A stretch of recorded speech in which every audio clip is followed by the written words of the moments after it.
She posted on social media, "Why do men get so jealous when you have male friends?" Right after I asked her not to go on a camping trip with her ex. I didn't comment, just changed my emergency contact at work to my brother. She called me 31 times that night, but I was already explaining to her parents why I wouldn't be at Sunday dinner anymore. Hey viewers, we just passed 10,000 subscribers. Huge thanks to everyone who's supported the channel. But still, only 16.4% of you are subscribed, so if you're enjoying the content, hit that sub button and help us keep growing. This all went down last weekend, and honestly, I'm still processing how fast everything unraveled. Been with my girlfriend Emma for 2.5 years. Really solid relationship, or so I thought. We started doing Sunday dinners with her family about a year ago, and it became our regular thing. Her parents love me, her sister Kate thinks I'm great, the whole family dynamic thing. About 3 weeks ago, Emma casually mentions that her ex-boyfriend Ryan is organizing a camping trip with their old college friend group. Says she wants to go because she hasn't seen everyone in forever, and it would be fun to reconnect. I wasn't thrilled about the idea.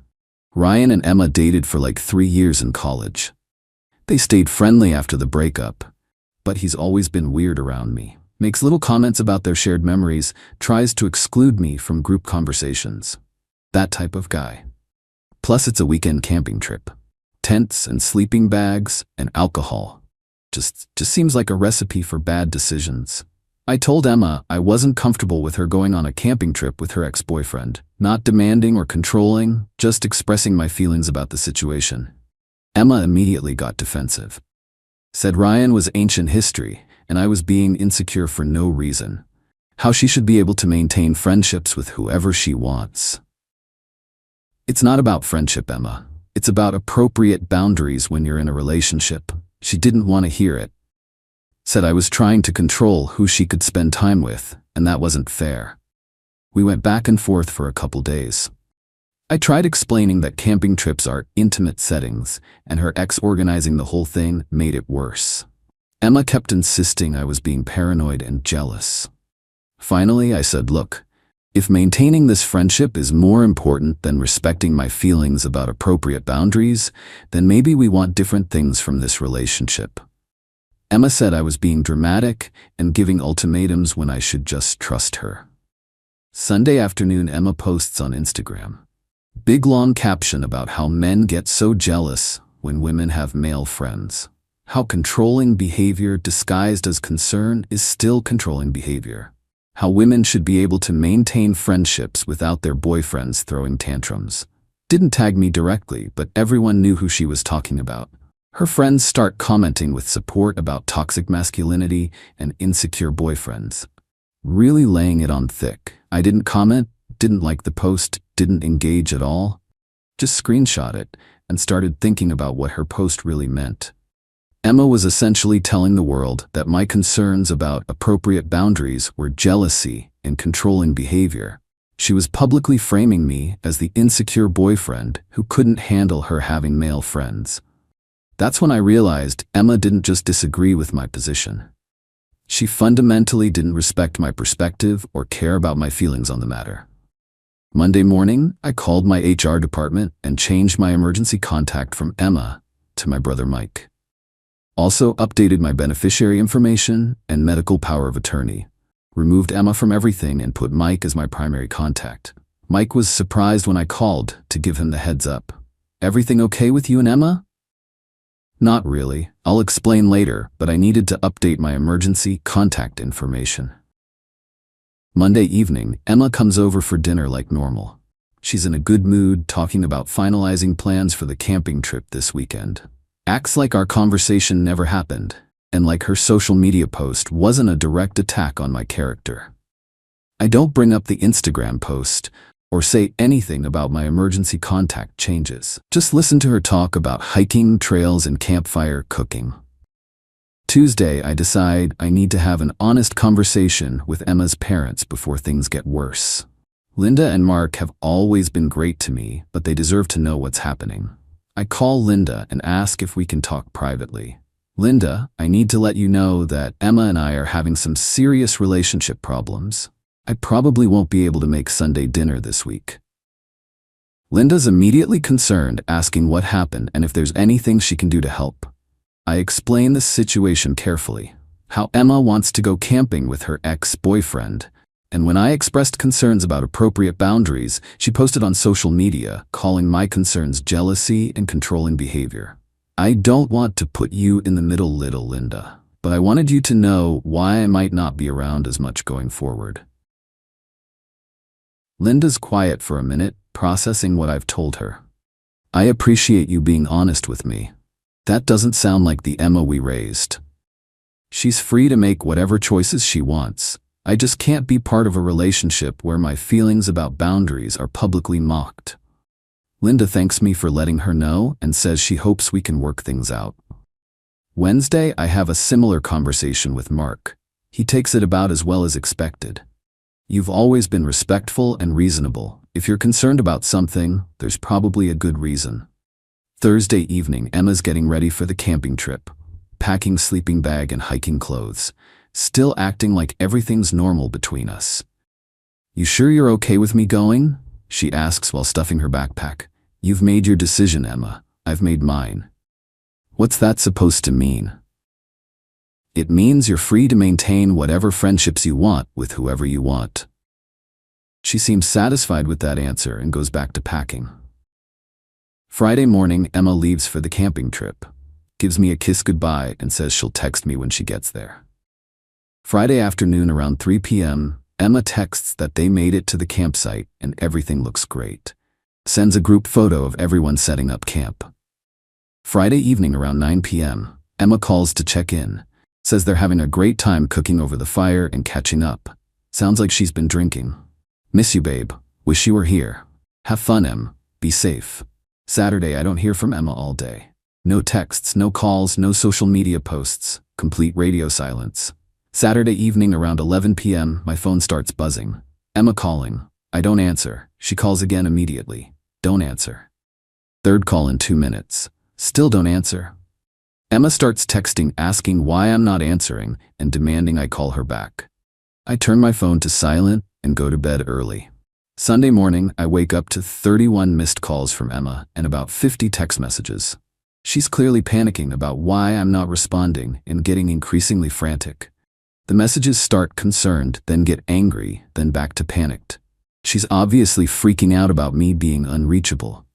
Instead of calling Emma back, I drive to her parents' house. I know this will probably be my last Sunday dinner with them, and they deserve an explanation. Linda and Mark are surprised to see me without Emma. I explain that Emma's still camping, and I wanted to talk to them about our relationship. I need to let you both know that Emma and I are breaking up. This will probably be the last time I'm here for Sunday dinner. Linda looks genuinely sad. Mark seems disappointed, but not entirely surprised.